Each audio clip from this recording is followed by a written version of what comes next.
Hello, chemistry. We are continuing on section 2 of chapter 22 on page 688, and we're going to talk about the properties of alkanes. Again, alkanes are hydrocarbons, that's carbon and hydrogen, that have all single bonds. In this table, it is comparing straight chain alkanes, that means one right after the other, in a straight row, no branching. And it shows you the boiling point. This means that methane will boil at a very cold temperature, almost the same temperature as liquid nitrogen. It's much safer to play with liquid nitrogen because it's not flammable. Methane is very flammable and explosive. Ethane, propane, which is what is in those a lot of people have in their houses for stoves and so forth. Butane. Sometimes you might even find they make curling irons that use butane. That's lighters and so forth use butane. Pentane, octane starts to be the size of molecules that's in gasoline. That's why it's got an octane rating. And you notice here we're minus 164. Octane is already 125 degrees before it boils. Water boils at a lower temperature. Decane, heptadecane, and I'm not even sure I can say that one. That's 20 carbons. And you have to get to 343 degrees to get that to boil. At room temperature, it's a solid. These are liquids, and these are gases. Now, what's the properties based on? Well, the longer and longer the chains get, the more chance we have for London dispersion forces. We've talked about those before. So that if you have just two molecules,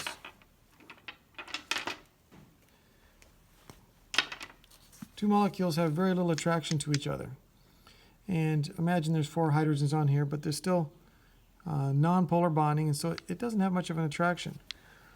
If we can get some chains going, these chains have more of an opportunity to get attracted by London dispersion forces, and so they will be slightly attracted and therefore more willing to form liquids or solids. So the longer the chain is, the more London dispersion forces, the higher the boiling point or higher the melting point of the molecules. So this is what's discussed here on the top of this page, 689. Natural gas is a fossil fuel composed primarily of alkanes containing 1 to 4 carbon atoms. So the gas that we're using to burn to heat our houses and our classroom and so forth is made of 1 to 4 hydrocarbons. If we get a little bit bigger, they're going to be liquids, and larger yet are solids. So candles are huge hydrocarbons, and they make solids at room temperature. Now, an application to life is, how do we get gasoline for your car or diesel for your vehicle, or jet fuel, or these different motor oil? How do we get that out of what we get out of the ground? When they pump oil, as it's called, out of the ground, or petroleum is the fancier name, a complex mixture of different hydrocarbons that vary greatly in composition. They can be from 1 carbon to 50 carbons, all in the same barrel. Well, we can't really use it very well in that form. So they put it through a process called fractional distillation. And basically what happens is they make a huge tower, and I'm not much of an artist, but let's say we make this huge tower. And the bottom of this tower, we have oil in here. We put the oil from the ground into here. And then we heat it up. Make this super hot. Your book says about 370 degrees Celsius. We make it really hot. At that temperature, almost all of it will evaporate. And what they do is they cool it down to where it's really cold up at the top and it's hot at the bottom. So as the oil evaporates, the big molecules, they will condense very early. So they will go off to the side here, and this will be maybe oil. Keep on going up, and a little large, not quite as big as oil, but still big. We get diesel. And then we get gasoline. Until finally we get to the top, and we are getting natural gas. And this is how we can separate one barrel of oil into all the different fuels that we need. And there's many of them that come off of here depending on what? Their molecular size and therefore their boiling point. And that's how fractional distillation works. So what do these molecules have in common? What they have in common is a double bond. Now, not all double bonds. In both molecules, you see they have single bonds, but they have double bonds. So in our book, on page 690, we start talking about unsaturated hydrocarbons. Unsaturated meaning that there is a double bond. Doesn't have to be all double bonds. In fact, most of them are not double bonds. But it has to have at least one double bond, and if it's or triple bond. If it's not all single bonds, then it is unsaturated. This molecule here is saturated, no double bonds. So molecules that have double bonds in them are called alkenes. Alkanes, spelled with an A, is for single bonds only. If it has a double bond in it, then it is a alkene. In a few moments, we're going to talk about alkynes. So many times students ask me, does it matter the spelling? Well, sometimes more or less, but in this time, it does matter. You've got to get that one letter right. It's either an E or an A or a Y. Now, if it has just one double bond, then the general formula for it is H2N. You might remember that for the alkanes, it was 2N plus 2. But this is only true if it has only one double bond. If it has more than that, then this formula doesn't work. As mentioned before, we can have two different kinds of isomers. They're geometric isomers. We can have the cis isomer, where the functional groups are on the same side of the double bond, or we can have trans, where they're on opposite sides of that double bond. Here's a table that shows you some of the naming. Again, if you have two carbons, it's going to be eth. But instead of calling it ethane, a molecule that has a double bond in it becomes ethene. Propene. Here is trans-2-butene. Notice butene is 1, 2, 3, 4. Cis-2-butene is 1, 2, 3, 4 this way. And what does the number 2 tell us? That means that the double bond starts on the second carbon. Now we need to talk about some naming. On the bottom of page 691, it says that we're going to name the parent carbon according to the longest continuous chain. Longest continuous chain. Well, that gets a little more tricky because it has to contain the double bond. It has to contain the double bond.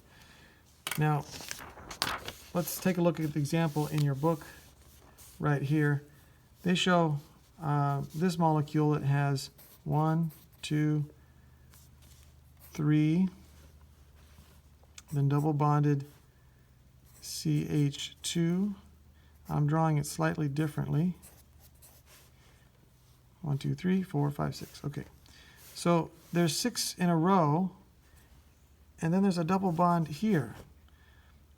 And it would be very tempting to call it hexene.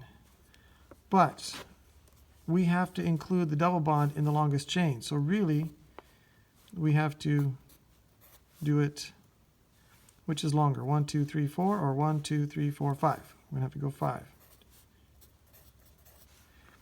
Well, what about these guys? Well, they're going to come down like this.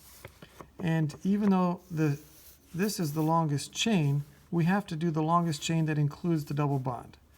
So the base name for this guy is going to be pent, because it's 5, and it's got a double bond, so we're going to put an E and E, pentene.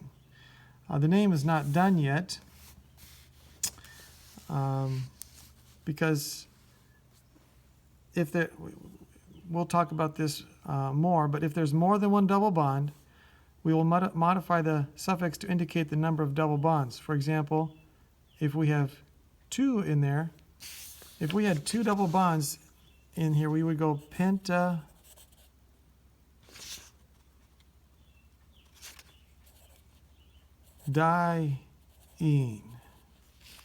So we would throw in there this prefix to say, well, how many enes, how many double bonds do we have? We have 2. And in front of that, we would have to put the numbers of where they are. 2, 2, or 2, 4, pentadiene, to name where those double bonds are. Then we have to add the names of the alkyl groups, as we did before, and you might remember that we have to do it alphabetically. In this case, we only have one group, and that is a ethyl. So this is going to be, this double bond starts on the first carbon.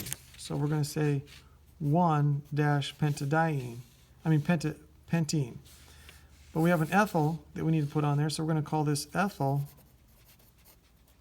put a dash there, ethyl pentene. But we also have to say, where is this ethyl? This ethyl is on the, we always have to use the lowest number. We could count here 1, 2, 3, 4, 5, but it's much lower number to say 1, 2, 3, 4, 5 like this, so that we get 1 pentene and 2 ethyl pentene. So 2 tells us where the ethyl is attached. 1 tells us where the double bond is attached on that first carbon. Why wouldn't we call it 2-pentene? Because we always start with the lowest number possible for that. They give us also the example that, well, what if we had 2 double bonds here? Well, we would put the pentadiene, and we'd have to say where it starts, on the first carbon and on the fourth carbon. So it's 1, 4, pentadiene. So this is where it talks about numbering the carbons, so you get the lowest number. And we insert position numbers as we have before. And then we get to punctuate with commas and dashes. Okay, now we're going to take the next step and look at triple bonds. Triple bonds. Alkynes with a Y in it. No double bonds, no triple bonds, it's anes. Double bonds, it's enes, and triple bonds, it's ines. So we have ethane, ethene, and ethine. All right, so what's common about all 3 of these? They all have 2 carbons. This is ethane, all single bonds. This is ethene, double bond. And this is ethine, because it's got a triple bond. You can see all 3 of them here at the bottom of the page. You have ethane, ethene, and ethine. Now, ethine has also got a common name, and you should know that, and its common name is acetylene. If you were to talk about a general formula, if it has only one double bond, then it would be CnH2n minus 2, because it has 2 less hydrogens than it otherwise would be. So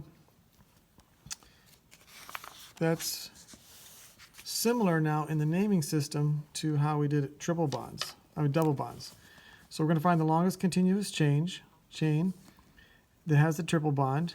we're going to end it with "-ine", and if there's more than one, we go diene or triene, and so on. So let's do a quick example.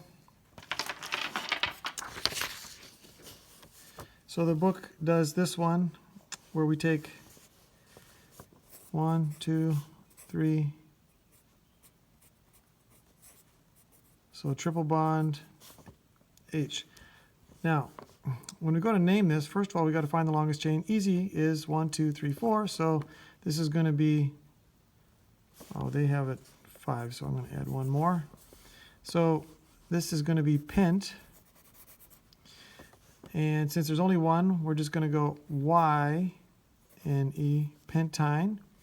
And we have to say where it starts. Now, it's very tempting to always go left to right and go 1, 2, 3, 4, 5. But no matter which way it's drawn, we always start with the lowest number possible for the naming system. In this case, it would be 1, 2, 3, 4, 5. So this is going to be 1 pentine. They give us another example right here with 4 carbons and then a methyl group as a chain. So how are we going to name this? You can count 4 this way, or you can count 4 this way, but it's going to be 4 no matter what. So we're going to call it bute. And since it's got the triple bond, we're going to, instead of calling it ane or ene, it's going to be ine. And then what's attached to it is a, so I need to say what carbon it is. 1, 2, 3, 4. So it's going to be 1 butine. And then we're going to put a methyl group on here. Methyl. And where's the methyl? It's going to be on the 1, 2, 3. So 3 methyl, 1 butine. 3 is where the methyl group's attached. 1 is where the triple bond is attached. And so the naming goes along the same lines as did the hexene and the hexanes. And the last part of our section is about aromatic hydrocarbons. These are carbons that have 6-membered carbon rings, and they have delocalized electrons. Benzene is the primary aromatic hydrocarbon. So let's do a little quick review. What would this guy be called? He's got 1, 2, 3, 4, 5, 6. So it'd be hexane. All double bonds. All single bonds. So no double bonds. It's ending in ane in its name. And we call it a straight chain even though it does this zigzag pattern. Now, what do we call it if we were to take off a hydrogen off of this end and a hydrogen off of this end and then put it together end to end? That would be a cyclohexane. 6 carbons in a ring. Now what we can also do is we can actually take off 6 of the carbons and we can form this guy. So we took off 6 of the carbons and now we have a double bond on every other carbon, or every other bond is a double bond. That is benzene. Benzene is very important. That's why they mention it in particular. It is got so many things that can be attached to it, and it plays a role in a lot of things that you can smell, and perhaps that's why they call it aromatic. And even though we make it with double bonds here, the truth is there's no more reason to have a single bond here and a double bond here than to have it the other way around. And what actually happens in reality is that the double bond electrons are actually free flowing around this ring, and that's what they're trying to show you right here, is the delocalized electrons allowed to travel around this ring. And we can even take off a hydrogen and replace it with a alkyl group, and you can see here what was attached was a methyl group, so this would be methyl benzene. You notice that sometimes they don't even bother putting the number there, because if there's only one methyl group, by definition, wherever it is, that is carbon number 1. Now, what if we wanted to put another one on there? we could put it, say, right here. Now what do we have? Well, now we have to start saying numbers. And in this case, it doesn't matter which one we call number 1. We could call this 1, 3, 1, 2, 3, 1, 3 dimethylbenzene. 1, 3 dimethylbenzene. And we can continue to add things, ethyls, whatever, to this ring and name it accordingly. All right, the last thing to point out here on this section is that all 3 of these different ways of drawing are correct and the same. Here we're showing single, double, single, double, single, double with the H's around there. Well, really, since these are delocalized electrons, they're not really double, single, they're flowing around. So to show that better and also probably be a little lazy instead of drawing 3 different lines is just to draw a circle in the middle, and that is to suggest that the electrons are going around. So this drawing and this drawing are the same. And since we all know that there are these hydrogens sticking out, we get even lazier and we say, okay, just know that there's a hydrogen sticking out here, and they draw a hexagon with a circle in the middle. And that is representing that molecule, same as that is. And here is that benzene ring drawn with a methyl group on it. All right, that concludes our section 22-2.